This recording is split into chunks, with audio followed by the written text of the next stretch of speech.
Hello and welcome. No one right now, but maybe people will come. This will be a kind of a different stream. I will be going on Wikipedia, on interesting articles that I know, and through links, and reading some stuff. The first one is the coconut religion. Most people don't know about this one, but there was a certain coconut religion that existed for a while in Vietnam.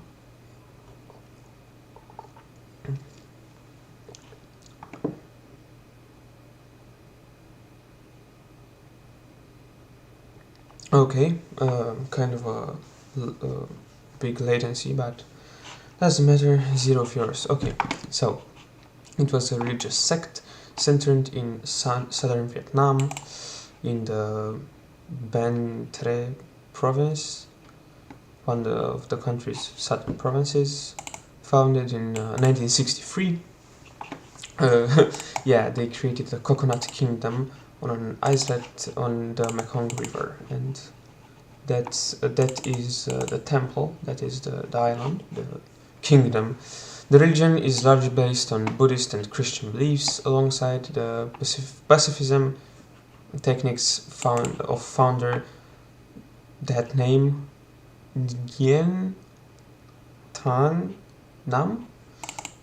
The religion was abolished by the communist authorities after 75, so it did last from 63 to 75. That's over 10 years. That's a lot, if you ask me. At its peak, the religion had 4,000 followers. After the founder's death, following a clash with authorities in the 1990s, the cult is now practiced by a very small minority. But just think about the idea of a coconut religion. And why the coconut religion? Because they only consumed coconuts and only drank coconut milk. You've got to be pretty charismatic to make people only consume coconut, in my opinion. Yeah, founded in 1973, as he was known as the Coconut Monk. Sure, I mean, he's got good brand marketing, staying on the same page with everything. His coconut ship, Prophet of Concord, and Uncle Hale. Okay, the first ones I understand. Prophet of Concord, not really, and Uncle High, sure. And he lived for a very long time, from 1909 to 1990. That's what, 81 years? Yeah, pretty long life. He attended a French university, sure, and established a floating pagoda. That's the place where you speak from what I know. Let's see. Oh, I wasn't right. It's an Asian tiered tower with multiple eaves, common in Nepal, India, China, Japan, Korea, Myanmar, Vietnam, and other parts of Asia. This kind of tower, a lot of people know how they look. I should be heard. Where was I? In the southern Vietnamese Coconut Kingdom, in the province of Ban Tre. Not good with terms. I'm not used to them. It is alleged that Nam consumed only coconuts for 3 years. For that period, he also practiced meditation on a small pavement made from stone. Nam was a candidate for the 1971 Southern Vietnamese presidential elections, and he lost and returned to the Coconut Kingdom, despite his accent. Let's stop for a bit. So, you're a monk, and for 3 years you only eat coconuts.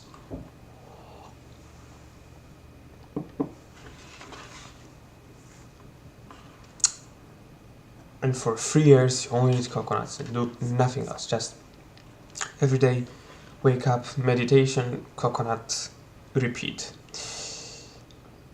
And then you run for president, because why not? I mean, to be honest, if he had that many followers, and 4,000 is kind of a big number for the things we are talking about. I mean, only eating coconuts. It does sound a little strange. And he decided, yeah, I want to become a president, and he didn't. So what do? I go on to eating coconuts and converting people to my religion. It seems the natural consequence. He lost. He returned to the Coconut Kingdom. Despite his eccentric behavior, the government of Saigon respected him and called Nam a man of religion. I mean, he did have a religion, and surely an eccentric one. He usually sported a crucifix around his neck and dressed in traditional Buddhist robes. So, a man of all religions. Of all religions combined, plus coconuts, I guess. Estimates of followers of the religion worldwide were 4,000 at its highest. So, not only did he have followers in his native country, but had followers in other countries. That I can't understand. One notable follower was John Steinbeck the Fourth, the son of the American novelist John Steinbeck. Okay, yeah. Now that's a bit of a so he was an influential man, you could say. I mean,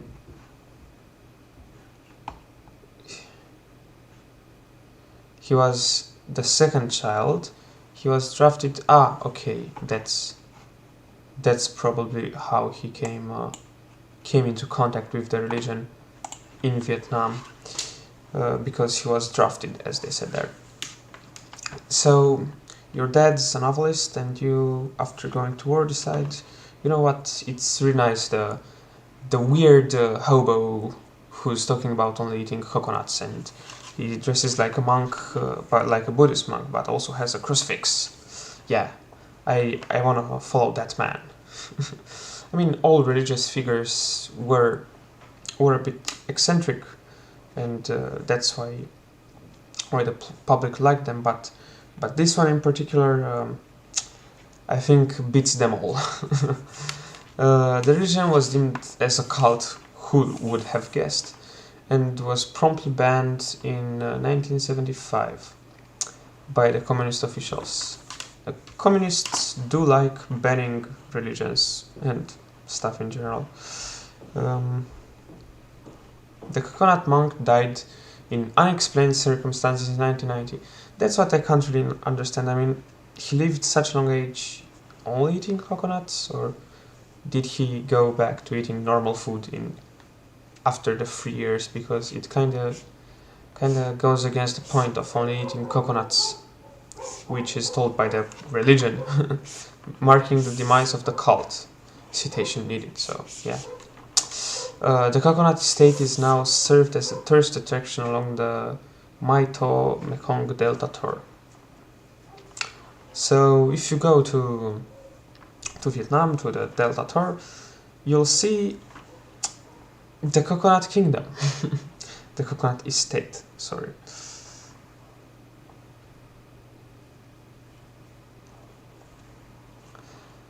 Yeah, so the game goes like this. I have to click on an article here. An article that seems interesting. Let's click South. That seems like a coup d'etat. Should I click on something interesting? John Steinbeck the Fourth, Vietnam. I can click on him. And that's not a very long article, but sure. I'm gonna make a fool out of myself by trying to read Ong Dao Dua, the coconut monk. I don't know how to read Vietnamese. So yeah, the coconut monk, born as that name, was the founder of the coconut religion in Vietnam. He studied in Rouen, France from 28 and began to gather a following during the late 50s. Okay, that's interesting that he started to gain a following in the 60s. Interesting to the 0 people viewing this live, but I will try to edit this video into one that's up on the channel for posterity. Rouen. Rouen is a part of the River Seine. It's a city on the River Seine in northern France. Okay, this is a long article. The first interesting link. I'm gonna click on it, and it seems that I might have someone watching live. If you do, hello. I'd enjoy if you write in the chat. Unfortunately, I have a bit of a big latency. So, and he left. Okay. It is in the prefecture of the region of Normandy and the department of Seine-Maritime. Formerly one of the largest and most prosperous cities of medieval Europe, that would be a very big article. The population is whatever. Let's see, history, main sites, climate, transport administration, population, education, cultural, notable residents, sure. Let's click on that. Nothing, no one watching, nothing in the chat. Rouen was the birthplace of Edward IV, King of England. Elizabeth of York, Guillaume Guéraud, Thomas Aubert, explorer, poet, so pretty important English people here. Antoine de Grenson, tragedian, lay missionary and diplomat, astronomer, dramatist, brother of Pierre Corneille. I don't know who Pierre Corneille is, unfortunately. Theologian and ecclesiastical historian, executed in England for falsely confessing to the starting of the Great Fire of London. Damn. So you say, yeah, I started the fire and you're executed, but you didn't start the fire. Poor man.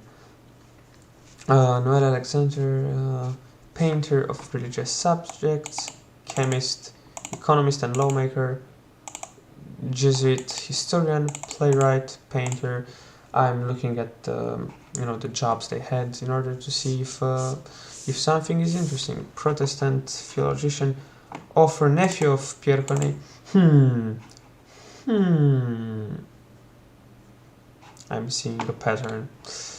French-born English dramatist, mathematician, Catholic archbishop, museographer, theologian, composer, architect, novelist, composer, scholar, musician, historian, novelist, flautist and pedagogue, opera singer, race car driver, sure. Let's read about Roger Apéry. Born on 14th of November 1916 in Rouen. He died in Caen, I don't know, in 94. You don't really hear about mathematicians after, the 1800s, so 1916, that's pretty recent, because I think a lot of you do hear about the theory of incompletude. Math is consistent but not complete.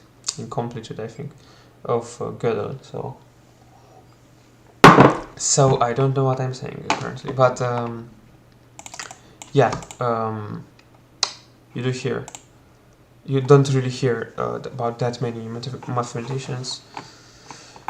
Maybe because you don't study advanced stuff, and that's in school where you hear about mathematicians. Yeah, about Apéry's theorem, which I haven't heard about, which states that C3 is an irrational number. Here C of S denotes the Riemann zeta function.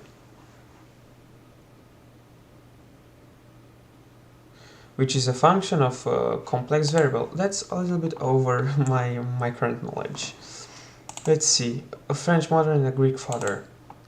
His childhood was spent in Lille until 1926, when the family moved to Paris, where he studied at the Lycée Ledru Rollin and Lycée Louis le Grand. He was admitted at the École Normale Supérieure in 1945. His studies were interrupted at the start of World War II. Kind of understandable, if you ask me. Mobilized, taken prisoner of war. Well, so a mathematician, prisoner of war. Interesting. June 1940, a repetitive with pleurisy.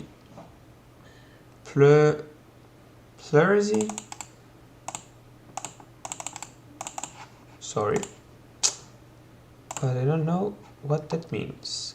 Is an inflammation of the sheet-like layers that cover the lung, the pleura. So pleurisy. Okay, so he had a disease. I'm sorry. Hospitalized in 41, wrote his doctoral physics in algebraic geometry under the direction of Paul Debré and René Garnier in 1947. He was active in politics and for a few years in the 1960s was president of the Calvados Radical Party of the Left. What's the Radical Party of the... Okay, enough with the... I don't care about the sum. So that's not rational. Okay, what's the Radical Party of the Left? The PRG, Social Liberal Political Party in France, a party in the radical tradition, which is leftward flank of liberalism. Since 1972, the PRG was a close ally of the major party of the center-left in France, the Socialist Party. After the 2017 presidential and legislative elections, negotiations to merge with the Radical Party. Okay. La République en Marche in the European elections, and they resurrected it in 2017. Let's see, ideology. Yeah, that's always interesting. The PRG, PRG advocates social liberalism, radicalism, secularism, which is the principle of seeking to conduct human affairs based on secular naturalistic considerations. That might be interesting. In French, to the extent known as leste progressivism, European feudalism, so they're a feudal party, and individual freedom. It differs...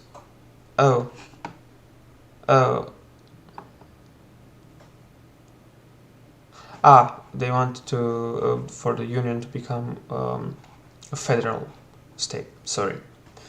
It differs from the Social Democrats of the Socialist Party mainly by its strong attachment to private property. Interesting. Was a member of European Liberal Democrats and Reform Party before 2012. They're bigger than I thought. Let's read about secularism. To nobody, because nobody is watching this live. Doesn't matter. Secularism is the principle of seeking to conduct human affairs based on secular, naturalistic considerations. Secular meaning a state of being unrelated or neutral in regards to religion. It is most commonly defined as separation of the religion from civic affairs. As a philosophy, seeks to interpret life based on principles derived solely from the material world without recourse to religion. It shifts the focus from religion towards temporal and material concerns. Freedom of religion concepts, status by country, and religious persecution.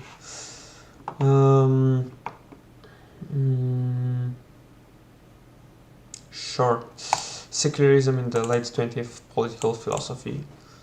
But what is a secular argument? Some think of any argument that is reflective and critical, publicly intelligible and rational as a secular argument. Nevertheless, a certain feature of political liberalism is that it views all such arguments the same way it views religious ones, and therefore these secular philosophical doctrines do not provide public reasons. Secular concepts and reasonings of this kind belong to the first philosophy, metaphysics, and moral doctrine, ethics, and fall outside the domain of the political. Another person watching, low latency. If you hear this, write something in the chat. Okay, let's see. Who's Raev, noted Indian politician theorist, was... Okay, let's see. What kind of interesting article can we get from here? Political liberalism, maybe.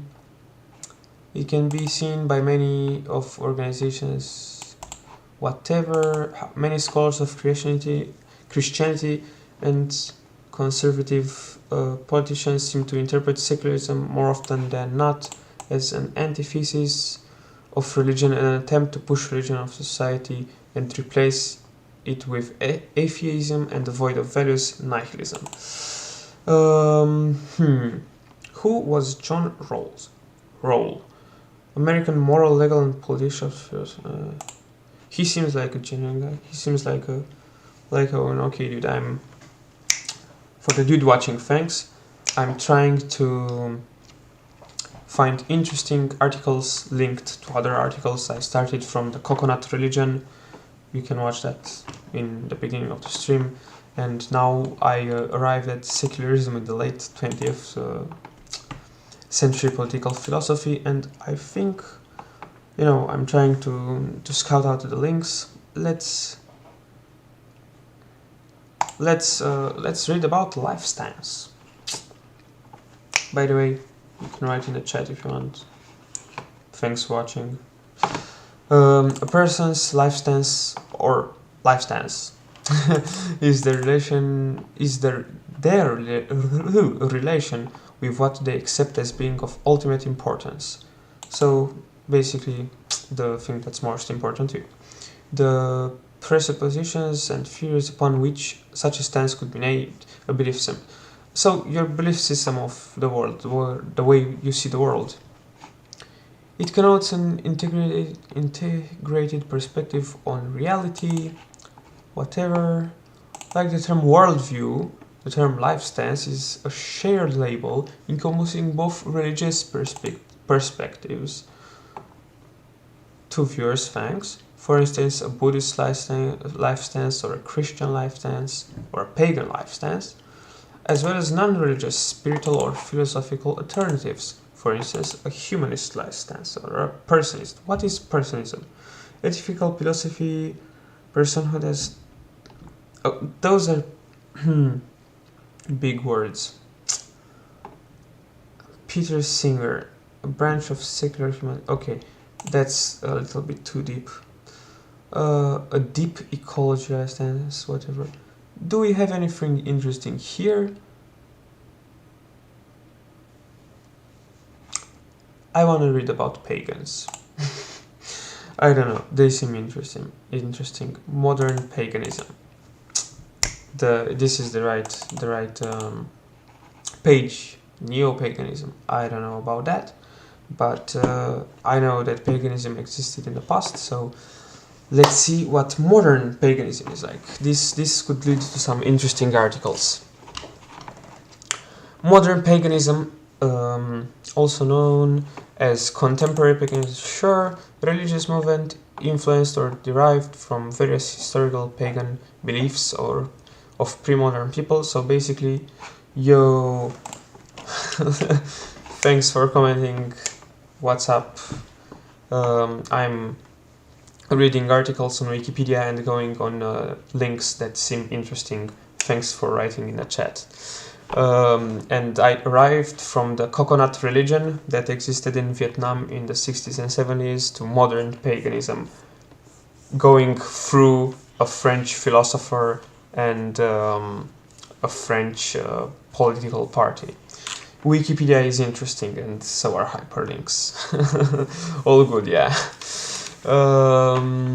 Let's see. This is about modern paganism, so nice articles. Yeah, I'm trying to find interesting stuff. This is about people trying to act as cavemen, basically, in their beliefs. Well, a little bit better than cavemen. A coconut nut is a very big nut.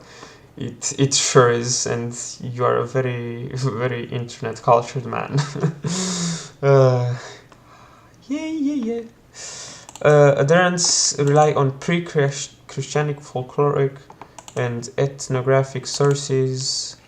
Prehistoric beliefs. Polytheism, animism, and pantheism, the belief that reality, the universe, and the cosmos is identical with divinity and the supreme or supernatural being, so basically God in a flower. Ethic religions as accurately as possible. Academic research has placed the pagan movement along a spectrum. Sure. Contemporary paganism has sometimes been associated with the New Age movement. Okay. We got ourselves a new article. What's the New Age movement? By the way, thanks for 2 viewers concurrently.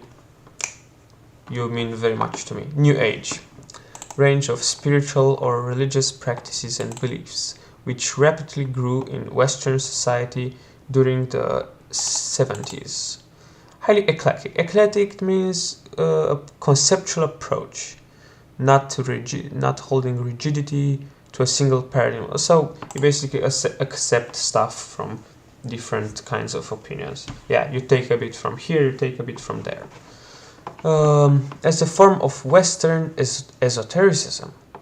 Western esotericism, also known as esotericism. So why are we, separating them? Western mystery tradition, used to categorize a wide range of loosely related ideas. That could be an article, maybe. But I want to know about UFO religions of the 50s. Let's see, because this is a big article that I don't really want to read all of it because it will take a lot of time. Let's see in the contents if we can find something interesting. Emergent, not really care about the history. Beliefs and practices, yeah, this is more interesting. Theology, cosmology, cosmogony, spirit and channeling, that seems promising. Astrological cycles and the age of Aquarius. Okay. New Age, science, ethics, and afterlife. I want to know about the age of Aquarius, man. You're hooked. Yeah. In chat it was said UFO religion. I'm hooked. In a few minutes. Astrological cycles and the age of Aquarius. A common belief among New Age is that humanity has entered, or is coming to enter, a new period known as the age of Aquarius, which Melton has characterized as New Age of love, joy, peace, abundance, and harmony. Sure, with a war going on, and the Golden Age had therefore only dreamed about. The Age of Aquarius.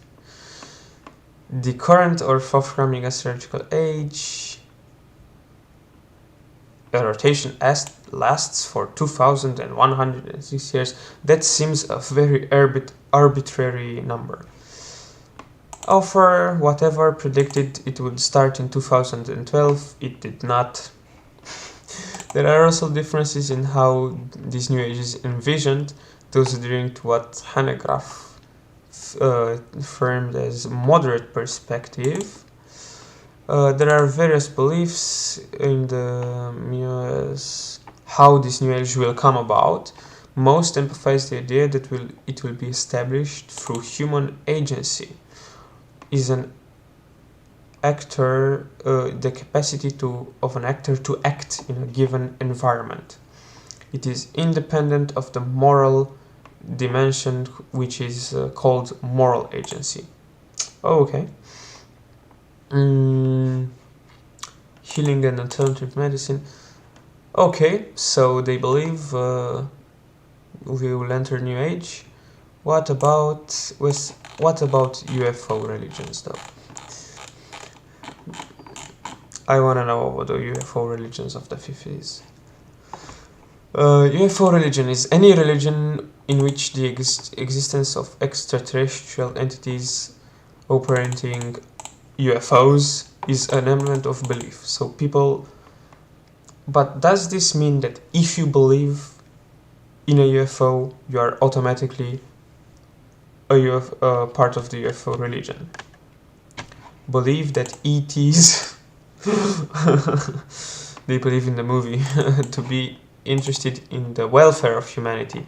Oh, so basically aliens as gods, which either already is or eventually will become part of a pre-existing ET civilization. Other religions predate the UFO era, but incorporate ETs into a more supernatural worldview, in which the UFO occupants are more akin to angels. So we have, yes, we have people that believe that gods are aliens, and people that all people shall return to the UFO religion. Yeah, I mean, there's nothing to say. You know, ancient aliens on the National Geographic, right? You know, the angels from the Bible are UFOs actually. There are people believing this, you know, but this distinction may be blurred with the overall subculture. I'm so disappointed that they didn't make it into the mainstream. You know, their only goal. These religions have their roots in the trope of early science fiction. So basically people reading fiction and not being able to tell that it wasn't reality. Let's see which one of these names. How else were the pyramids built? Yeah, I know. The pyramids were built by aliens coming with the ships, and the reason for the existence of pyramids is so they can guide the energies. Yeah. I have watched, I think, only once or twice Ancient Aliens, and I was younger, and my mind was blown for like 3 minutes, and then I forgot about it. Which one of these names sounds the most interesting? Is Heaven's Gate, Universe Academy of Science, Universe People, Scientology No Thanks. Let's read about Heaven's Gate. The Heaven's Gate group achieved notoriety in 1997 when Martian Applewhite convinced 39 followers to commit mass suicide. Okay, this turned dark very fast. Yeah, now I remember why I knew about Heaven's Gate. Members reportedly believed themselves to be aliens. Oh, so they believed they were aliens, awaiting a spaceship that would arrive with Comet Hale-Bopp. The suicide was undertaken in the apparent beliefs that their souls would be transported onto the spaceship. Unfortunately, I have to go now, so have fun. UFO religion, best religion. Heaven's Gate is very interesting. Have read before. Oh, thanks. Have fun. And thank you for stopping by.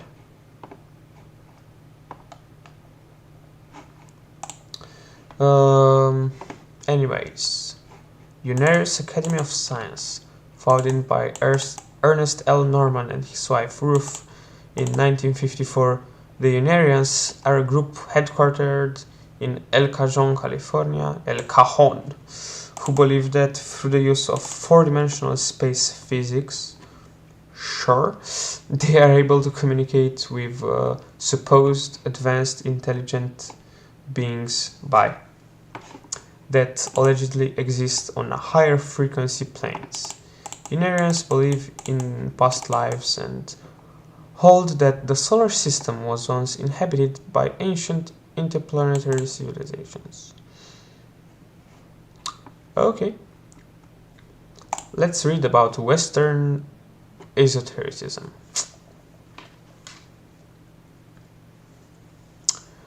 Um, it was pervaded from various Western philosophy, religion, pseudoscience, art, literature, and music, and continues to influence intellectual ideas and popular cultures. The idea of grouping a wide range of Western traditions and philosophies under the term esotericism developed in Europe in the late 17th century. That I didn't know. I would have thought that it would have been a lot earlier, in the Middle Ages. But I guess I think esoteric in the Middle Ages was just, not done because of fear of the church or accepted as local folklore. That's actually very interesting. One view adopts a definition from certain esotericist schools as of thought themselves, treating esotericism as perennial, which is a perspective in philosophy and spirituality that views all of the world's religious traditions sharing a single metaphysical truth or origin, from which all esoteric and exoteric knowledge and doctrine has grown. Okay. A second perspective sees esotericism as a category of movements that embraced an enhanced worldview in the face of increasing this enhancement. So basically, you consider yourself better? I mean, most religions do that. A third views Western esotericism as encompassing all of Western culture's rejected knowledge. Ooh, this sounds cool. This sounds like the thing I want to read about. That is accepted neither by the scientific establishment nor orthodox religious authorities. Let's see contents. Conceptual development, definition, history. Oh, so we have both in late antiquity and the Middle Ages. Academic study, popular culture, see also references. Yeah, as rejected knowledge. That's what I wanted to hear about. Who is this dude? Because I've heard of him in other articles, and why doesn't he have a link? Why don't you have a link, Hank Hanegraaff? Hendrik Hank Hanegraaff, the Bible Answer Man, is an American Christian author and radio talk show host. Formerly an evangelical Protestant, he joined the Eastern Orthodox Church in 2017. Huh. Okay. He is an outspoken figure within the Christian countercult movement, so anti-cults, where he has established a reputation for his critiques of non-Christian religions, New Religious movements and cults, as well as heresy in Christianity. He is also an apologist. So basically he's a hardcore Christian. Okay, let's return to Western esotericism. And for the one person watching, I am going through links on Wikipedia, started from the coconut religion, ended up here, made a quick stop on some French political party. He proposed an additional definition that Western esotericism is a category that represents the Academy's dustbin of rejected knowledge. In this respect, it contains all the theories and worldviews rejected by the mainstream intellectual community, because they do not accord with normative whatever. His approach is rooted in a field of history of ideas and stresses the role of change and transformation over time. Godric Clark was critical of his approach. Believing of this approach, it relegated Western esotericism to the position of a casualty of positivist and materialistic perspective in the 19th century. Big words. And thus reinforces the idea that Western esoteric traditions were of little historical importance. So he basically said they weren't important. A casualty of positivist and materialist perspectives. People believing better about stuff in the 19th century. Bogdan similarly expressed concern regarding Hanegraaff's definition, believing that it made the category of Western esotericism all-inclusive and thus analytically useless. Middle Ages, yeah, I want to know what happened in the Middle Ages. That's a pretty short paragraph. After the fall of Rome, alchemy, yeah. Should we... Nah, it's a bit too broad. And other aspects of tradition were largely preserved in the Arab and Near Eastern world and reintroduced into Europe by Jews and by the cultural contact between Christians and Muslims in Sicily and southern Italy. In the 20th century saw the development of Kabbalah. What is Kabbalah? It's quite literally reception tradition or correspondence. It's an esoteric method, sure, we are getting more into the meat of the stuff. Discipline and school of thought in Jewish mysticism. A traditional Kabbalist in Judaism is called a Mekubal. Mekubal? Okay. I don't know how to pronounce a lot of things. The definition of Kabbalah varies according to the tradition and aims of the following it, from its original in medieval Judaism, whatever. Christian Kabbalah. Esoteric teachings meant to explain the relationship between the unchanging God and the mysterious and the mortal universe. Let's see. Interesting concepts, sure. Divinized feminine. What's that? What's this? Both rationalist Jewish philosophy and Kabbalah developed among elite thinkers of Spanish Jewry describes man as the inner dimension of all spiritual and physical realms, with angels as the outer aspects. From the verses, let us make man in our image, after our likeness, from Genesis, not whatever, but from Genesis. Kabbalists equate the final kingdom with the indwelling feminine divine immanent presence of God from creation, adopting it for the previous rabbinic term divine presence, but lending the concept new hypostatic and sexual interpretation. This is Judaism in the Middle Ages we are talking about, by the way. The fallen exiled state of creation by man exiles the Shekinah into captivity among the Kelipot in the Zohar. What forces of impurity.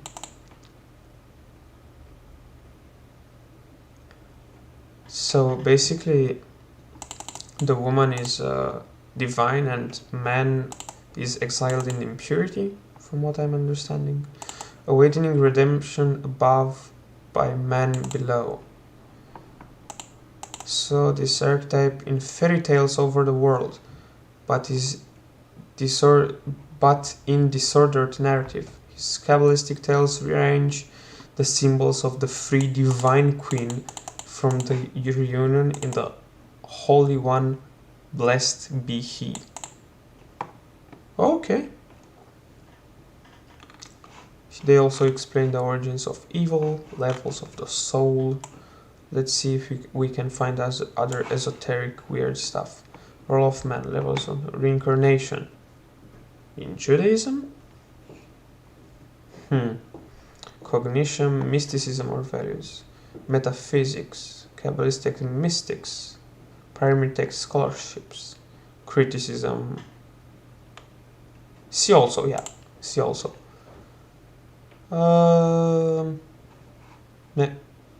Mandaism, Gnostic, monotheistic religion. I have not heard of this religion until now. Classical Mandiac, that, sometimes known as Nestorianism, is agnostic. So Gnosticism is a collection of religious ideas and systems which coalesced in the late 1st century AD among Jewish and early Christian sects. These various groups emphasized personal spiritual knowledge above orthodox teachings. Okay, so they put more accent on personal religion. Monotheistic, one god, an ethnicity can only have that religion. Its adherents, the Mandians, revere Adam, Abel, Seth. In Christian, Islam, Judaism, Mandaism, and Sephism was the third son of Adam and Eve, and brother of Cain and Abel, their only other child mentioned by name in the Hebrew Bible.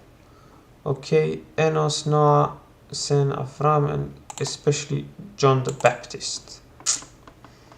Mandians consider them prophets, with Adam being the founder of the religion, so the first man, and John being the greatest and final prophet.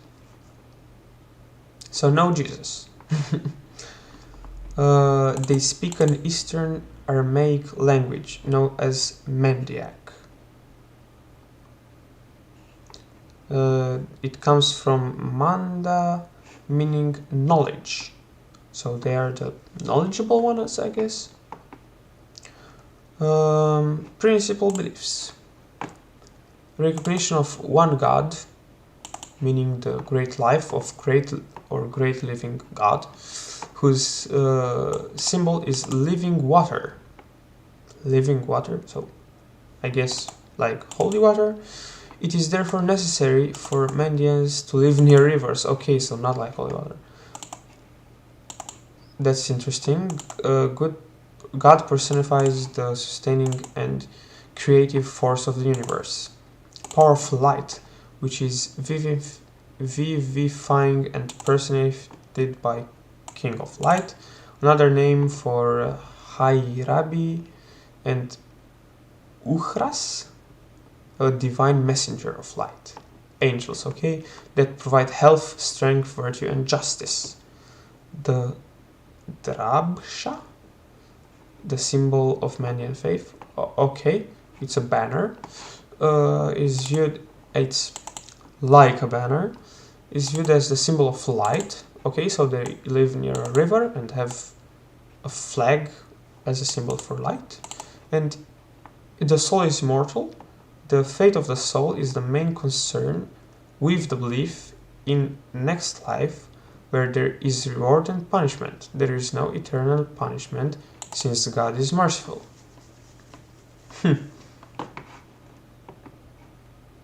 Archetypal man. What is...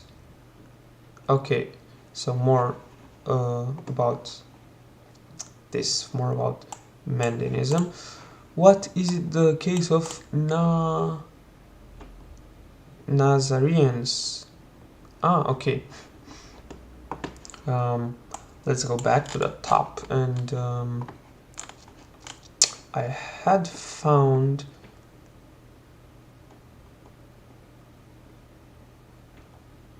something interesting. Let's read about Mandiaic language, shall we? Is a southeastern Aramaic, a subgroup of Semitic languages, rarely in use by the Mandian community, traditionally based in southern parts of Iraq and southwest Iran for their religious books. They use classical one in liturgical rites, so in church. The modern descendants, also known as Neo-Mandiac, they only a small section of them speak it. Around Ahvaz, a city in southwest Iran, and Khorramshahr, a city in the capital of the same county in the southern Iran, Khuzestan province. You know, when you read about things of the whole world, it's hard to pronounce stuff. Liturgical use of classic is found in Iran. Phonology consonants. Let's hear about the alphabet. It's written in the Mandaic alphabet. It consists of 23 graphs. Okay,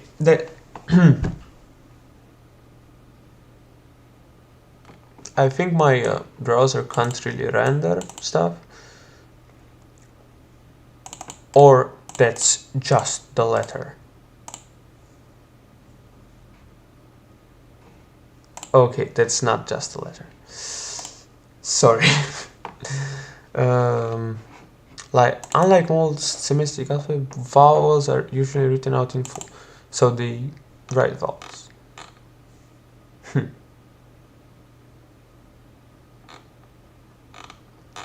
Do we have other interests? See also Syriac alphabet. I could go to the l'encyclopédie, the encyclopedia, and whatever. Yeah,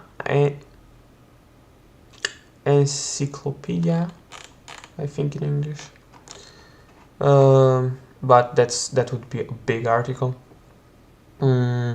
Rather than the traditional Semitic letter names, Aleph, Beth, Gimel, they are known as A, Ba, Ga. Cursive. Let's learn about cursive. Yes, this is the stream. It will be going on for another 8 minutes because I've been streaming for 52. Thanks that you who's still watching. You know, I think you've watched for like 10 minutes. Thank you. I really appreciate it. Cursive, but this is the stuff, you know, going from an article to another. Sometimes interesting stuff that will make it to the edit, because I plan on editing this stream. Sometimes not. Subclasses: ligature, looped, italic. What's looped? Cursive. Have loops with provide for joins. Okay, this is generally what people refer when they say cursive. So, loopy loopy. Cursive italic penmanship derived for chancery cursive uses non-looped joins or no joins. In italic cursive, there are no joins from J, J, Q, or Y, and a few other joins are discouraged. Italic penmanship became popular in 15th century Italian Renaissance. The term italic, as it relates to handwriting, is not to be confused with italic typed letters. That's what I had thought when I heard the name. Many, but not all, letters in the handwriting of the Renaissance were joined, as most are today in cursive italic. Ligature. So ligature is letters where the lines connect. Bengali also has cursive script, so does Greek. Cursive writing in the United Kingdom is different from in North America they don't really have cursive, from what I know. Decline of English, German, Russian, Chinese. You also have cursive in Chinese. That's interesting. I'm sorry for the Chinese who have to read this. I really am.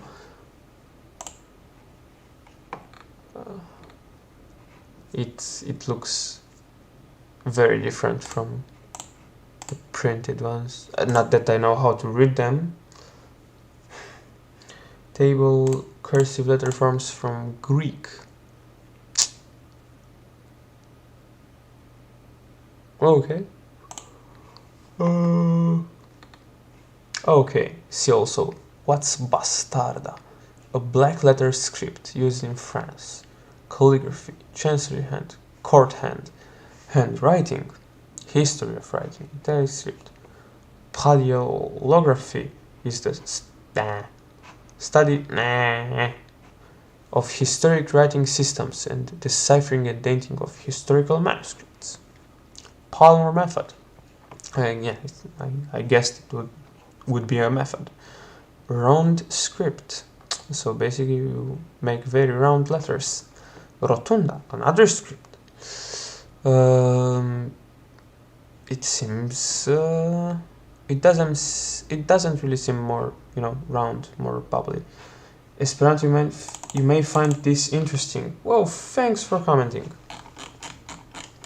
Sure, the viewers are my commanders. Esperanto. Esperanto is the world's most widely spoken constructed international auxiliary language. Yeah, it was made by Warsaw-based okay, he was an ophthalmologist. So you go to the eye doctor in order to learn about the new language that he made in his free time. Zamenhof in 1887. I wonder how many people speak Esperanto. Modern history officially has not been a secondary official language of any recognized country, but it entered the education systems of several countries such as Hungary and China. That I didn't know, that it had entered China. I know that it was made in order to make learning to make a language that would be easy for anybody to learn.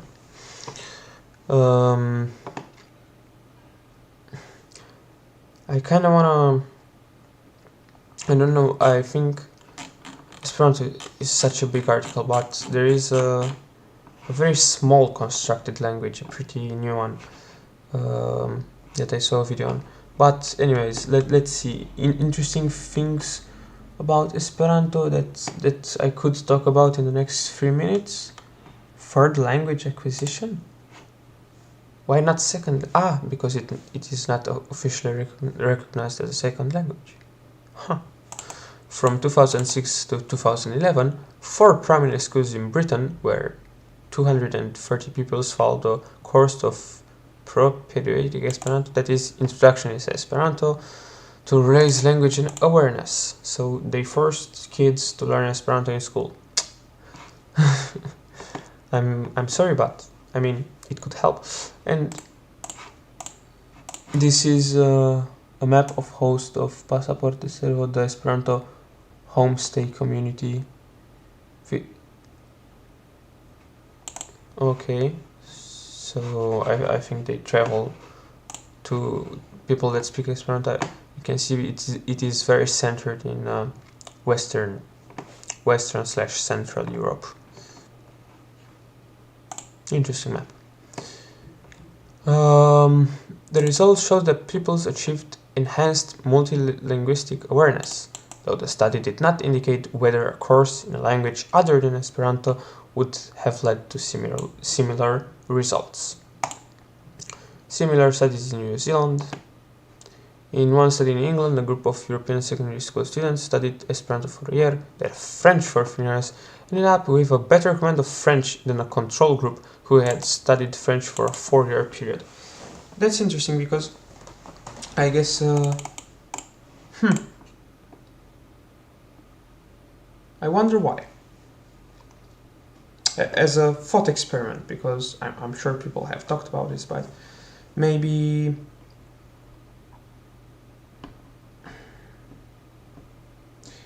I think it's something to do with language acquisition in general. It's easier to learn, it's easier to learn a third language after you learn a second one and so on. But I wonder whether it was easier to learn Esperanto and then French, continue with French, because Esperanto was designed to be as something easy to learn. And on this note, I shall end everything because I have been streaming for 1 hour. Thank you for watching. I'm sorry if it was you didn't find it interesting. I'm sorry if I bothered anyone, but I'm really grateful for the people who watched, and you know, I will do other streams with other stuff. I've played chess in the past. I might do this kind of stuff, but you have to tell me if it's interesting, if you find it fun. Anyways, thank you. Bye. Yeah.